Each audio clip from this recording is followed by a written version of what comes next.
Comment ça a commencé, cette passion-là? Monsieur, c'est un accident. C'est toujours un accident. C'est un des sons qu'on va entendre. Je me suis aperçu qu'il y avait des chauves-souris dans la maison. C'est juste aimer les bêtes, puis aimer les voir circuler. Puis se créer l'illusion qu'ils vont tous manger les maringouins que j'aime pas. Je veux pas les détruire, mais je veux juste qu'ils ne soient pas dans la maison. Je veux juste qu'ils ne soient pas dans l'entretoit. Là, le son va arrêter parce qu'il est installé. Fait qu'à un moment donné, c'est juste les enlever du parement puis les mettre dans une petite boîte à côté. Mais à la même place, sans changer l'orientation seulement. Fait que comment que ça a commencé? Parce qu'il était là. La plus grosse donnée, c'est j'ai eu 64 sorties. Ça, c'est 64 que j'ai comptées visuellement. Je n'avais pas installé mes vidéos. Je les ai observées avec mes yeux. C'est comme un plaisir. Il y a quelque chose de jouissif là-dedans, de pouvoir avoir la chance d'observer ça. Vu que je les compte souvent, j'ai dit, il doit y avoir un moyen de compter ça. Puis là, j'essaie de trouver une manière. Une petite palette qui bouge, un petit compteur, un chiffre qui tourne, un fil qui bouge puis qui donne des... Puis à un moment donné, dans un magasin... Ding dong! Ah! Peut-être que ça marcherait. Fait que j'ai acheté le chose et effectivement, ça marche. Puis à l'extérieur, c'est juste une caméra de chasse connectée à un ordinateur que je peux simplement filmer. Je débute les films à peu près une demi-heure avant que les chauves-souris sortent. Puis je l'arrête le matin. Fait que ça me donne des vidéos de 8 heures, 9 heures, 10 heures en continu.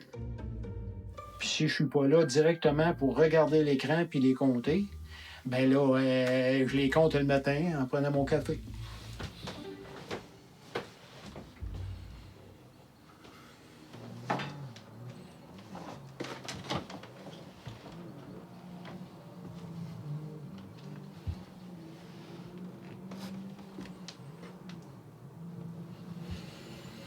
Fait que là, il s'agit d'attendre que la clarté baisse assez pour que l'appareil photo tombe en infrarouge.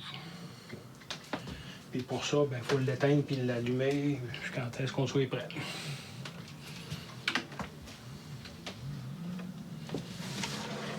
J'appelle ça un condo. J'aurais pu appeler ça le chalet, j'aurais pu appeler ça, comme le ministère les appelle, un abri, un dortoir, une maternité. Moi, j'appelle pas ça de même, j'appelle ça mon condo à chauve-souris. C'est comme le ministère Parc, Faune, Terre et Forêts et Ressources naturelles et compagnie. Moi, j'appelle pas ça de même, j'appelle ça le ministère des chauves-souris. Au Québec, il y a 8 espèces de chauves-souris. Il y a les chauves-souris migratrices et les chauves-souris résidentes. Donc, c'est la première différence. Les migratrices passent l'été ici pour se reproduire. On les appelle aussi les chauves-souris arboricoles parce qu'ils nichent beaucoup dans les arbres, dans les feuillages, des feuillus, des fois dans les cavités là, des arbres. On a la chauve-souris cendrée, la chauve-souris rousse et la chauve-souris argentée, qui sont quand même des grandes chauves-souris parce que, justement, ils ont une grande envergure d'ailes parce qu'ils volent de longues distances. On a les chauves-souris résidentes, qui ont des plus petites ailes, surtout les chauves-souris myotis, qui sont les espèces qui étaient les plus communes au Québec, qui ont des petites ailes. C'est des chauves-souris forestières ou de milieux ouverts, des petits milieux, là, un peu comme ici, là, des boisés, des ouvertures. Et ces chauves-souris-là sont insectivores. Ils passent l'hiver au Québec, dans les cavités. Ils vont hiberner. Ça, les myotis. Mais il y a la grande chauve-souris brune également qui fait ça. C'est un peu plus au sud, beaucoup dans les habitations. Elle, même des fois, elle va hiberner dans des habitations, dans des solages. Ça peut arriver. Elle est plus tolérante au froid. Et la chauve-souris pygmée, puis la pipistrelle de l'Est, qui sont des chauves-souris qui sont beaucoup plus rares, là, qu'on a des fois à l'occasion, là, mais qu'on voit moins souvent, puis plus dans le sud du Québec. Il fut un temps où j'en avais 1000 chauves-souris. J'avais 2 condos de même. Il y en avait 1000 en arrière du parement. Fait que la première année, j'ai fait juste un condo. La deuxième année, l'année suivante, j'en ai fait un. Je l'ai mis à côté, c'était un 3 chambres. Même grandeur. Fait que là, les deux étaient habités. Et ça lui prend un petit espace, puis j'ai remarqué que c'était à des endroits pas bien aérés, puis c'était à des endroits sombres, puis c'est des endroits assez hauts. Ça se trouve être 3 rangées de planches avec des petits travers, là, avec un espace de 3/4 de pouce entre les chambres, qui me donne 2 chambres de 24 par 30. Dans le fond, j'ai simplement imité, copié les endroits qui aimaient habiter. Fait que dans le fond, j'ai fait une copie, puis j'ai mis une petite boîte là. Combien que ça peut loger, j'en ai aucune espèce d'idée. Mais ça vient tasser. J'en ai vu dans des endroits où c'était tout petit, puis arrive en vol, là, puis rentre dans le trou. Il n'y a pas de pause, là, puis on s'installe, puis on fait attention, puis qu'on arrête. Là. Non, il arrive, puis dedans, puis ils disparaissent. Au début des années 80, quand je les comptais, je savais qu'il y en avait 1000. Puis je les comptais 3-4 fois durant l'été. L'année qui ont disparu, que je me suis inquiété, là, le printemps, il en est arrivé 6. Ils vont sortir dans le même temps que les 1000 sortent. Mais là, il faut que tu restes concentré là, pour les compter. Faut que tu restes concentré, là. Puis il faut pas que les yeux te chauffent, puis il faut pas que tu fatigues. Puis si t'en manques une sur 6, il t'en manque un gros pourcentage, là. C'est une espèce qui était très, très, très abondante puis qui était décimée à 95 %.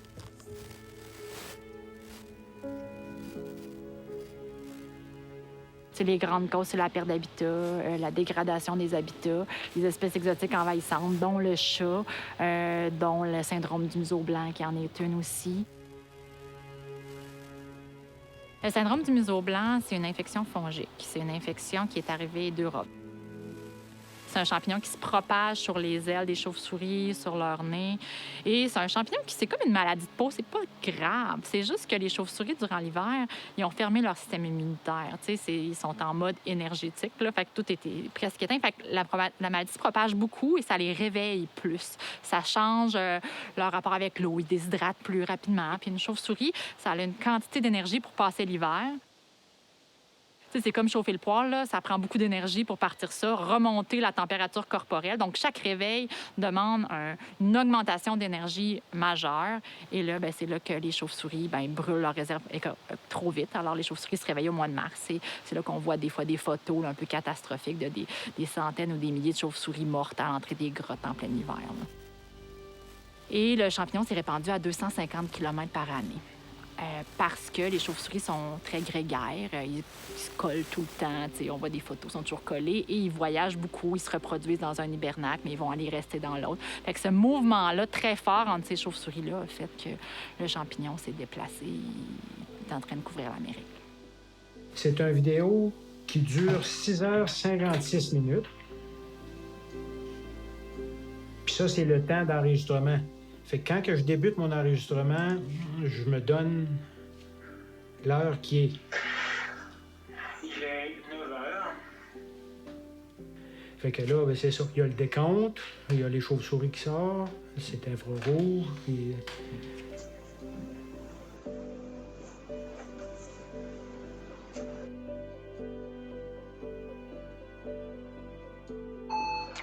« 16, 17, 18, 19, 20, 21, 22, 23, 24, 25, 26, 27, 28. » Depuis que je les observe aussi pour le ministère des Chauves-souris, il y a beaucoup de données qui rentrent puis là, je prends un peu plus de données. Je prends des comptes de compteurs, ce qui rentre, ce qui sort, les températures, les dates. Dans 2 mois et demi, 3 mois, j'ai 39 comptes. Je peux pas avoir tous ces comptes-là dans la tête. Je me souviens de quelques comptes principaux, comme celle que j'ai eue 64 à un moment donné. Le compteur était là, puis moi, j'étais dans le châssis, je les comptais, puis le compteur m'a donné un chiffre, puis qui n'était pas le même que moi, là. Pourquoi qu'il y en a eu 64, puis qu'il y en a eu... Parce que des fois, c'est un papillon. Des fois, un battement d'aile à la sortie donne un double compte. Mes comptes sont tous visuels. Quand c'est marqué « sortie », le chiffre qu'il y a là, c'est pas un à peu près. 35, 36, 37. Dans le compte vidéo, ça se peut qu'il en passe une, là, mais 38. la marge d'erreur est tout petite.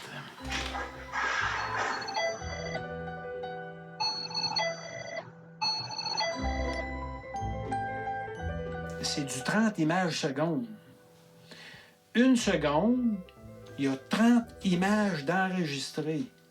Puis quand je regarde mes films, les vidéos que je fais, là, une chauve-souris qui part de là puis qui sort de l'écran, la chauve-souris passe en 6 images. C'est incroyable la vitesse que ça a, la souplesse que ça a. On observait des déclins beaucoup très drastiques dans les hibernacs, qui sont les grottes ou les cavités, les mines que les chauves-souris utilisent l'hiver pour hiberner. Alors là, on est dit, bon, c'est quoi l'autre solution pour faire des décomptes? Et on a lancé un appel à la population et qu'on a demandé aux gens, est-ce que vous avez des chauves-souris chez vous? Ça répond du oui. Puis une chance, parce que les maternités, c'est chez les gens, dans leur grenier, dans leur cabanon, dans leur garage, leur chalet. T'sais, on n'avait aucun moyen de... Les biologistes, on n'est pas habitués de travailler dans le grenier des gens, là. Fait que c'est difficile pour nous là, d'avoir un peu une idée de ces chauves-souris-là. Ils étaient où sur le territoire? Fait qu'on a eu besoin de la population pour répondre à ça. Et les gens nous ont envoyé là, une centaine de formulaires juste la première année. Là, puis juste ça l'a parti. Puis après ça, bien, il y a des fois des citoyens qui vont aller plus loin. Ils vont dire, nous, on est prêts aussi à faire le décompte. Donc, on a fait beaucoup de recensements, par exemple, sur la Côte-Nord, où il n'y avait pas de données. Le syndrome n'était pas là, ou Anticosti. On a mis un effort particulier dans ces régions-là parce que le syndrome n'était pas arrivé. Et là, on a pu voir en direct le déclin. Donc, on a eu avant le syndrome et après le syndrome, on a vu le déclin. Là. Eux autres, ils aimeraient savoir la température qu'il y a eu dans les condos durant le jour et durant la nuit aussi, pour savoir si vraiment le condo il est apte à recevoir des femelles en lactation, pour être capable de faire des maternités. Mais actuellement, moi, j'ai pas de thermomètre à l'intérieur de la boîte. Comme actuellement, dans le grenier, il fait...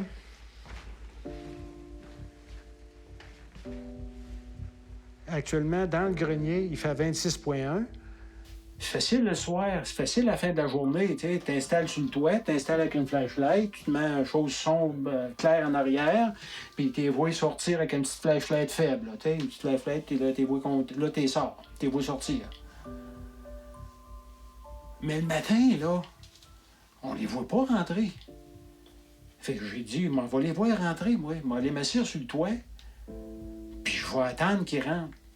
Fait que de bonne heure le matin, puis je savais pas à quelle heure qu'ils rentraient. Au tout début, là, dans les début des années 80, ça fait 40 ans de ça, ce que je te compte là. Fait que je me lève, puis je vais m'asseoir sur mon toit. Puis tout à coup, v'là une chauve-souris, puis v'là 2, puis v'là 10, puis v'là 20, puis 30, puis 100, puis 200. Puis je sais qu'il y en a 1000, ça peut être plus, là. C'est difficile à dire, mais c'est au moins 1000. J'exagérerai pas en mettant trop, mais c'est pas 200, mazan. Moi, j'étais assis sur le toit, il y en a 1000, là. Ils sont à ça de toi, puis ils changent de direction. Il n'y en a jamais une qui est arrivée, puis qui m'a donné des tapes, puis qui m'a atterri dessus, puis non. comment ça se fait que ça réussit à avoir un vol aussi précis pour le même faire.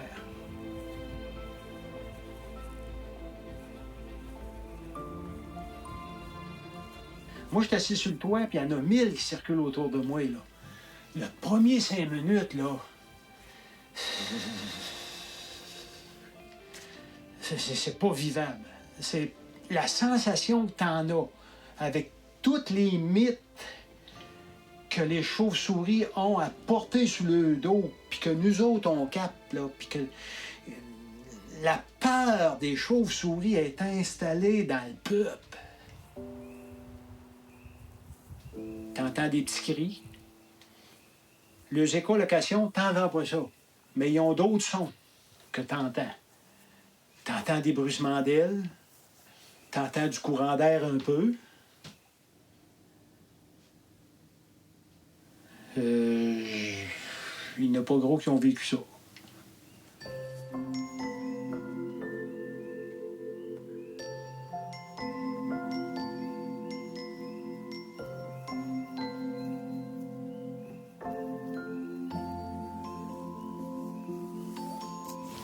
C'est un anabath. Ça enregistre les cris des chauves-souris quand ils font de l'écholocation. Fait que ça permet d'enregistrer les sonogrammes. Dans le fond, la forme du cri. Après ça, identifier l'espèce.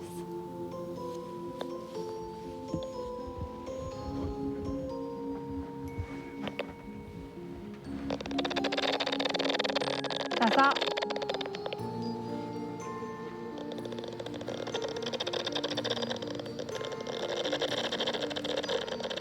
C'est comme un plaisir de savoir que mes chauves-souris sont là. Je suis content de les savoir là. Ça me rend heureux de les voir là.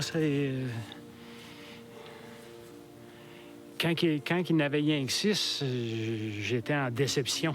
J'étais malheureux. Mais voyons donc, où ils sont allés? Puis là, quand je les revois sortir, jour après jour comme ça, c'est... Wow!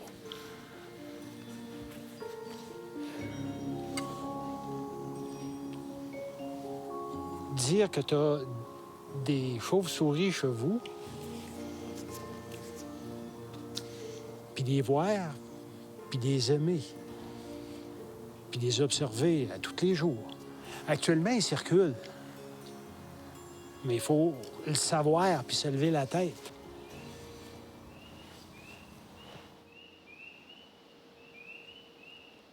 Petit peu à petit peu, la quantité a augmenté. De 6, ça a passé à 16, puis ça a monté petit peu par petit peu, aller jusque-là. J'ai eu un compte de 64 cette année. Le bonheur total. Les revoir circuler en quantité, là, c'est un beau retour. Ça me faisait plaisir de les revoir, là. Puis j'espère que ça va continuer d'augmenter. C'est toujours plus dur de coller les pots cassés, hein? Là, le pot cassé, il est là. Fait que qu'est-ce qu'on peut faire une fois que ça est arrivé? Bien, on peut croiser les doigts qu'ils deviennent tolérantes au syndrome. C'est pas une souris, une chauve-souris.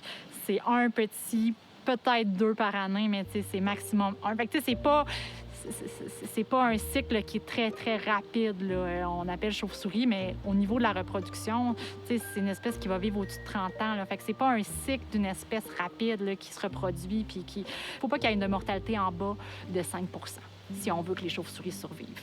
Fait que, ça prend... Il faut minimiser la mortalité, puis il faut maximiser la reproduction. C'est les seules solutions qu'on a, là, au niveau démographique, présentement. De protéger les populations qui restent, de trouver des mesures de protection autour des hibernacles, des colonies, c'est rendu ça notre cheval de bataille. Comment on protège le dernier 5 puis c'est là que les gens peuvent nous aider. Je suis content d'avoir des chauves-souris. Moi, je l'ai vu, je l'ai vécu, je l'ai senti, je l'ai ressenti. Il y a une beauté là-dedans.